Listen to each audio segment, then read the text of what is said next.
Nasala Nasanga yo Nasala nani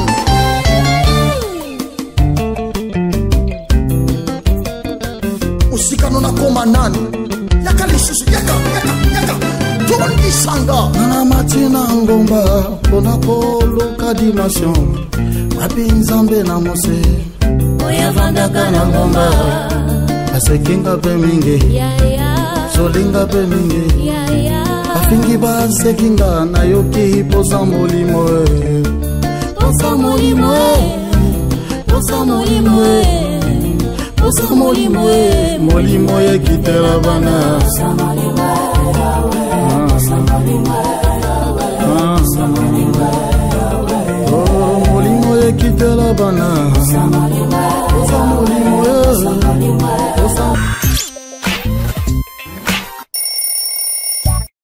Shalom, peuple de Dieu. Encore une fois de plus, que les Très-Hauts bénissent votre vie. Soyez les bienvenus dans notre mission à l'arme, qui a comme objectif de rêver l'héros. Et quand je parle d'héros, je parle à toi, je m'adresse à toi. Parce que ma façon de définir la personne d'héros est plus liée à la parole de l'Éternel. C'est une personne capacitée par les cieux, appelée, envoyée, afin de se manifester dans les temps. Le ciel croit en toi, Dieu croit en toi, moi je crois en toi. Je sais que de toi sortira quelque chose qui bougera le monde. Tu n'es pas n'importe qui, c'est pour ça l'Éternel t'aime. Et nous sommes toujours dans la continuité de nos enseignements qui est intitulé « La guerre contre ta destinée ». J'avais dit que la guerre contre ta destinée, ce livre inspiré par l'Éternel, a été lu dans le livre des Hébreux chapitre 11, le verset 24, où la Bible déclare « C'est par la foi que Moïse devient grand ». Il refusa d'être appelé fils de fille de Pharaon. Dans la mission précédente, j'avais essayé de vous parler sur la croissance, la foi qui nous pousse à devenir grand, la foi qui est liée à l'action. Et dans ce chapitre, je voulais vous parler, le deuxième mot qui est lié dans ce texte, il refusa. Moïse refusa, il refusa. Le mot refuser veut dire tout simplement, c'est l'acte de ne pas accepter une chose offerte ou ne pas accorder une chose demandée. On peut refuser ce qu'on nous a offert, ou on peut aussi refuser de donner ce qu'on nous a demandé. Donc en d'autres termes, Moïse refusa ce qu'on lui a offert. Quoi on lui a fait, ça sera l'objet de notre méditation. Nous savons que Jésus-Christ est le don de Dieu. C'est la seule chose que nous devons recevoir. Donc c'est la seule personne que nous devons recevoir. Parce que la vie éternelle dépend de notre réception de Jésus-Christ, Fils de Dieu. Et à part cela, l'homme est censé d'analyser toutes les propositions, tout ce qui peut arriver devant sa vie, et il a la maniabilité d'accepter ou de refuser. Et en lisant la Bible dans le livre de 2 Corinthiens chapitre 2, verset 11, la Bible dit « Enfin de ne pas donner l'avantage à Satan, parce que nous savons ses desseins. » Et quand on parle de mot dessein, on parlait tout simplement de projet, on parlait tout simplement de résolution. Et l'apôtre Paul veut nous dire tout simplement, en fait de ne pas donner l'avantage à Satan, parce que nous devons d'abord connaître l'intention, la résolution, le projet de Satan. Bien-aimés dans le Seigneur, chers serviteurs, ministres de la parole du Seigneur, laissez-moi t'informer. De même manière que Dieu a un plan pour nous, De même manière aussi, Satan a un plan pour nous. N'oubliez pas, notre sujet est baptisé sur la guerre contre ta destinée. En parlant de la guerre, je vous ai dit que la guerre a comme objectif d'empêcher ta production. Parce que tu es le porteur de la sémence, et chaque porteur de la sémence a comme objectif de reproduire sa sémence. Et la guerre que Satan lance contre les enfants de Dieu n'a que pour objectif d'empêcher la production de ce que l'Éternel a mis en vous. Et en connaissant cela, nous sommes censés à dire non au plan du diable. Nous sommes censés de dire non à la résolution de Satan.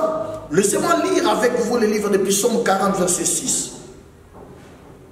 La Bible parle des desseins que Dieu a pour nous. Psaume 40, verset 6. Proverbe 19, verset 21. Jérémie 29, verset 11. Je lis.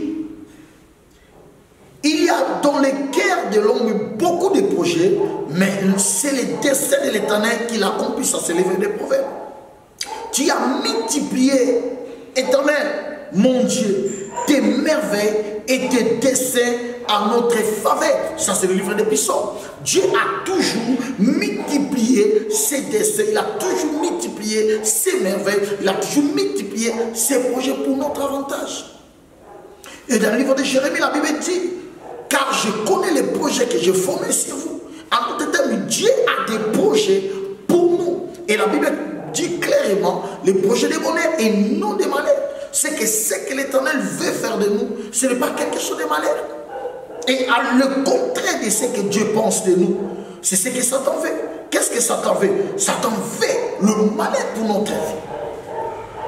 Dans mon livre, j'ai essayé de vous expliquer que le mot hébreu qu'on a utilisé, machachabet, qui veut dire tout simplement arranger, élaborer, planifier, c'est-à-dire ce que Dieu a arrangé, ce que Dieu a élaboré, ce que Dieu a planifié à notre faveur. Nous avons quelque chose que Dieu a planifié à notre faveur. Nous avons des merveilles que Dieu a arrangées à notre faveur. Je prie pour toi au nom de Jésus. Tu toucheras ce que l'Éternel a arrangé à ta faveur. Alléluia. Je dis au nom de Jésus, tu toucheras ce que l'Éternel a arrangé à ta faveur. Est-ce que tu peux me le dire ça? Je toucherai ce que l'Éternel a arrangé à ma faveur. Tu arriveras, tu arriveras. Je suis certain que tu arriveras. Mais la Bible ajoute quelque chose qui donne une certaine frustration. Au-delà de ce que l'Éternel a planifié sur nous, la Bible dit, le voleur vient que pour dérober, égorger et détruire. Le livre de Jean chapitre 10 verset 10. Il vient pour faire quoi? Parce qu'il y a un plan. Il y aura ce que l'Éternel a arrangé, il y a ce que l'Éternel a élaboré, il y a ce que l'Éternel a résolu pour que cela arrive dans nos vies. Et le voleur vient, il vient maintenant pour faire quoi? Pour faire déchouer ou détrôner ou dérouter ce que l'Éternel a déjà planifié pour nous. C'est pour ça que la Bible les qualifie d'un voleur. Il vient pour dérober, il vient pour égorger, il vient vous faire à ce que l'Éternel a planifié pour nous. J'ai beaucoup d'exemples bibliques. Je peux citer quelques-uns. Un jour, Jésus dit à Simon-Pierre, il a dit, Satan cherche à te dribbler, Satan te cherche à te ruiner, Satan te cherche à te détruire. Simon, fils de Jonas. Le plan de Satan était la destruction de Simon. Aussi longtemps la responsabilité de l'Église lui a été déjà confiée. Jésus voyait Simon comme le second leader. Et en décide de cela, le plan que l'Éternel a envoyé sur Simon, mais la Bible dit, Satan cherchait à détruire Simon. Ne vivez pas sur terre comme un naïf. Ne vivez pas comme tu n'as pas un ennemi. Ne vivez pas comme si Satan n'a pas un plan pour toi. Laissez-moi t'informer. Si tu es porteur de la sémence de Dieu, si tu es la promesse de Dieu, il y a toujours un Satan. Il y a toujours quelqu'un qui veut à ta mort. Il y a toujours quelqu'un qui veut à ta destruction. Il y a toujours quelqu'un qui veut de façon que ces projets-là ne s'accomplissent pas. Je prie pour toi, afin que l'Éternel te donne la victoire victoire sur tes ennemis. Quand tu dis Amen, tu es connecté à cette grâce. Il y a beaucoup d'exemples dans la Bible.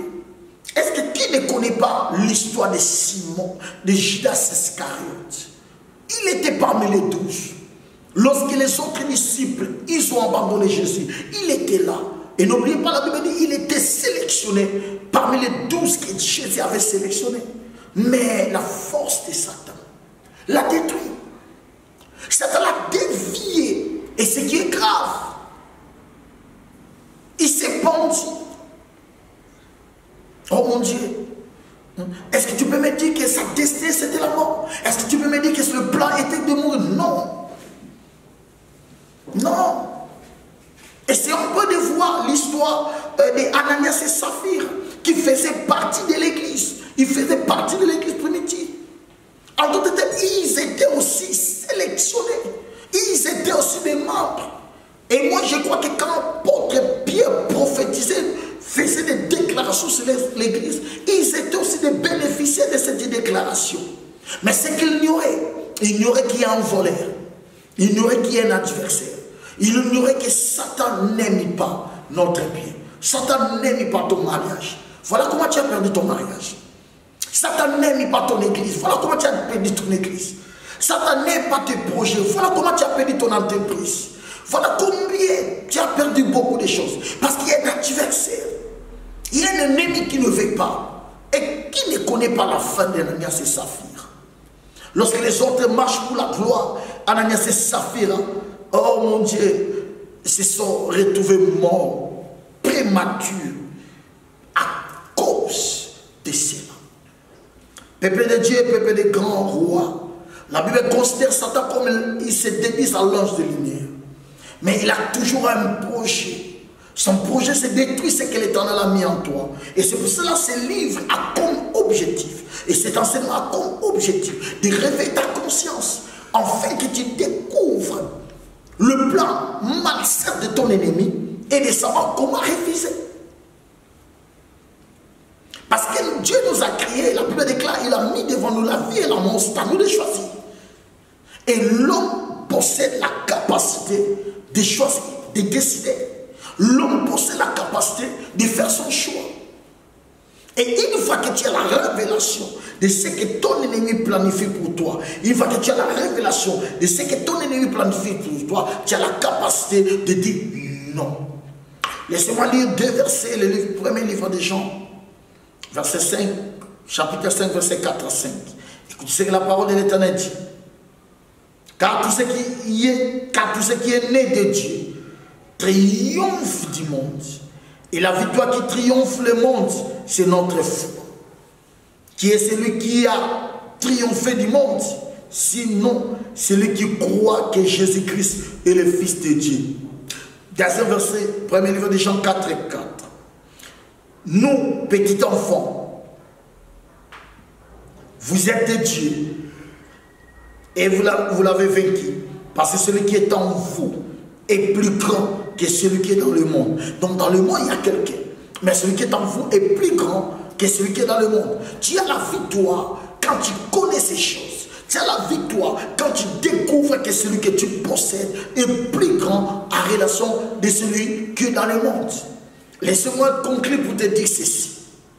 Celui qui t'a béni est plus grand que celui qui veut te maudire. Celui qui t'aime est plus grand que celui qui te haïsse.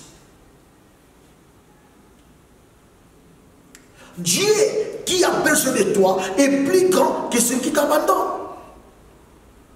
Mais il faut savoir, il faut seulement découvrir la grandeur de Dieu qui est en toi et comprendre le plan, le projet que ton ennemi fixe contre toi. Et quand tu vas faire le parallélisme avec ce que tu possèdes, avec ce que l'Éternel a mis en toi, tu pourras avoir la capacité de refuser. J'aimerais qu'avant la fin de cette prédication, que tu sois capable de dire non à Satan. Non au projet du diable, non à la distraction, non au plan de l'ennemi, car l'Éternel m'a donné la victoire. J'ai la victoire avec moi. N'oubliez pas, la guerre contre ta destinée, tu es né pour vaincre. Reçois cette grâce au nom de Jésus. Shalom.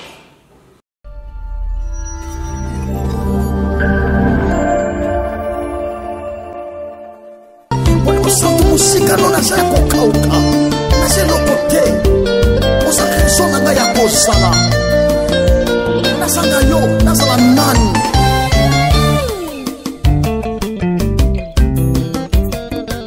musika no nakoma nani yaka lisusu yaka tondisanga nana matina ngomba pona koluka dimension wapi nzambe na mose oyavandaka na ngomba asekinga pe mingi solinga pe mingi afingi basekinga na yoki posa molimo posa molimo posa molimo posa molimo molimo yekitela bana